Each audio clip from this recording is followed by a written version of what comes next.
আজকে কি গান উপহার দেব আমার দর্শক বন্ধুদের? যারা যারা প্রবাসে থাকেন তাদেরকে নিয়ে একটা গান লিখেছি, সেটাই আজকে বলবো। বিদেশেতে থাকো গো স্বামী, ও স্বামী দেখা শুনা তাইকো,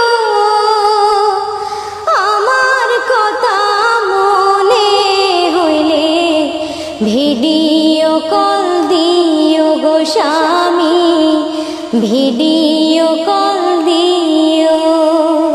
বিদেশেতে থাকি গো আমি, ও বউ তোমার সুখের আশায় অনেক কষ্টে থাকি শোনাবো, এই না বিদেশ বাড়ি শোনাবো, এই না বিদেশ বাড়ি।